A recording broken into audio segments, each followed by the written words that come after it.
first drive experience of the 2025 Cupra Formentor. Coming to America probably. If Cupra has its way. Though, the successor to this fantastic small SUV will help launch the upstart Spanish brand in the States. Cupra is coming. Cupra is coming. At the very least, that's what Cupra, the relatively new, surprisingly successful Spanish brand, told a whole bunch of journalists gathered in Miami to drive some cars and watch the Formula E race it was competing in. This marks the third time Cupra has told Motor Trend it's coming to our shores by the end of the decade. The first being when recently retired former CEO Wayne Griffiths was our guest on The Inevitable, and the second when Volkswagen CEO Oliver Blume said so during a media event we attended in Wolfsburg. To state two obvious things, we're interpreting by the end of the decade to mean 2029 or 2030. But Cupra isn't being specific. And much has changed in the US since we spoke with Wayne, and even Blume. The biggie being the second Trump administration's 25% tariff on cars made in other countries. According to Cupra, the brand is still coming to America. Should it? I spent some time hanging with Spaniards and driving a couple of compact SUVs around Miami to find out. Cupra. In 1986, the Volkswagen Group became the majority owner of the SEAT car brand. Buying 51 and then 75% of the company. It bought the rest in 1990.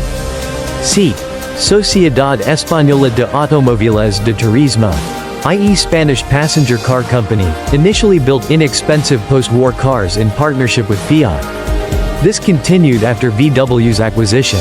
Then in 1999, a hot version of the Leon hatchback arrived with a 20-valve turbocharged 4-cylinder engine that in some markets was called the Leon 20 VT. And in others the Leon Cupra. In Spanish, Cupra means cup racing. A star was born. Fast forward to 2017, and a group within SEAT identified a potential white space in the marketplace. They saw room for a car brand that slotted above basic transportation like SEAT. Škoda, VW's Czech brand, or VW, but sat below premium brands like Audi and BMW. In fact, Cupras are positioned to cost 5% less than an Audi and 5% more than a Volkswagen. William Crapo-Durant would be proud. This brand would be youth-focused, of course, and therefore would build sporty cars and SUVs with distinctive design.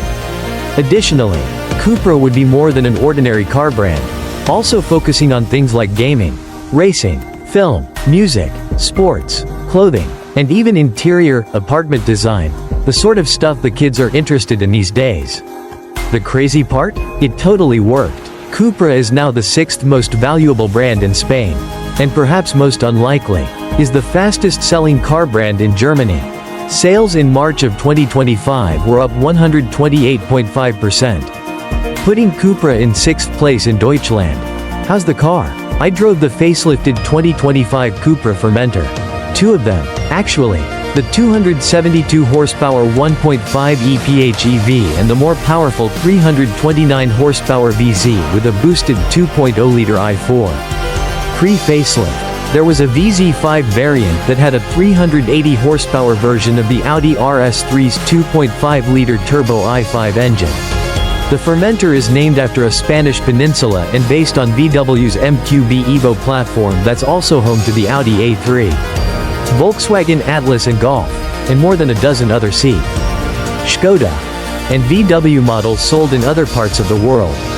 The Formentor feels like it's a size up from the A3 Golf, especially because of its cavernous rear seat.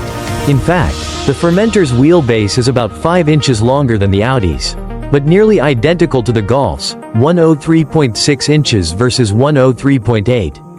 This sleek hatchback, small SUV is one sharp design. One that stands out from the crowd both inside and out. A huge part of Cupra's raison d'etre is bold, fearless style, and the Formentor embodies that ethos. Chiseled to the point of near cartoonishness.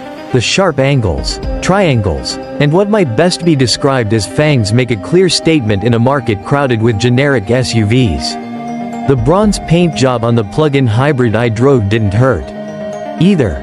The interior feels ripped from a vehicle at a much higher price point.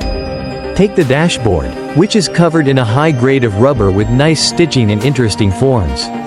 Likewise, even the plastics are well designed. The seats are very sporty. very bolstered, and feel like those in very high-performance cars.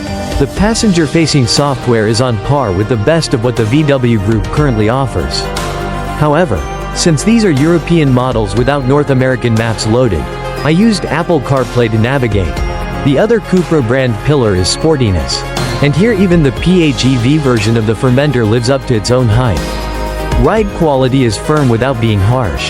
Definitely on the sportier side of the aisle, which fits the character of the interior and exterior.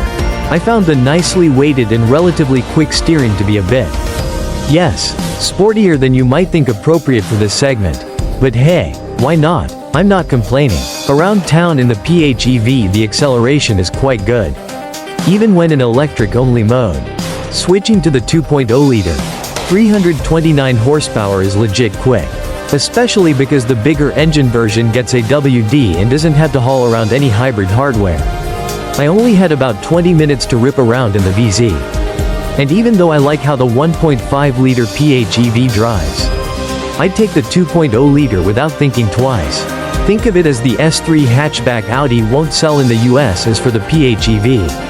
It's great, but it doesn't have a WD, a key consideration for many American buyers. Perhaps when the next Formentor drops in 2029 or so. This problem is sorted. Please come. Even still, I think many Americans would like or even love the opportunity to buy the Cupra Formentor as is. Cool looking inside and out. From a hip, upstart brand pushing the boundaries of what an automaker should be. Can you imagine Buick producing an EDM record? And great to drive. Bringing the Formentor here seems like a no-brainer. In many ways it reminds us of the original Škoda Yeti, another verboten car from deep within the Volkswagen Group's catalog. Like the Formentor, the utilitarian and awesome first-gen Yeti punched above its weight and should have been given a chance to succeed on American roads. We even heard scuttlebutt that back in 2015 there was talk of rebadging it as a VW and selling it to us Yanks. That never happened, although perhaps it could have helped Volkswagen's US market share, which has declined ever since. Like the Yeti, the Formentor is charming, well thought out, and does the cheap and cheerful thing in a way that Volkswagen the brand no longer can. While the current crop of post-peach VWs are figuring out ways to pinch pennies by, say, removing half the window switches, it feels like Cupra is maximizing its investment in its vehicles. If the Formentor were on sale here now, we think it would surprise and delight its owners with just how much car you get for your money. Why not just start selling them here now? Of the 6 Cupras currently on sale, Tavascan, Born, Leon, Terramar, Ateca, and of course the Formentor, exactly 0 were designed with US crash standards in mind. So, Cupra can't. There was also talk of Cupra coming to the US as an EV-only brand. Obviously, the world's changed recently, to put it incredibly mildly. But remember that Cupra is only planning on selling its wares in 12 US states. We badgered our new friends repeatedly to say exactly which. They wouldn't, but we got certain cities out of them. LA, San Francisco, Chicago, Austin, New York, and Miami. The Trump administration's 25% tariffs on cars not built here aren't that worrying to Cupra, as part of the massive VW group. The brand has access to factories in Tennessee and Mexico. Also, who knows how long the tariffs will last? As it stands, Cupra remains on track to begin selling cars in America by the end of the decade. One of the 2 cars making Cupra's American beachhead will be the next generation Formentor, while we only know the other one will be larger and will be previewed in concept form soon. The brand also stressed that it's not going to make forced errors by trying to pass off European-focused stuff to Americans. Cupra understands that we drink Monster Energy-sized drinks, not Red Bulls. Is this plan going to work? We'll find out in a few years.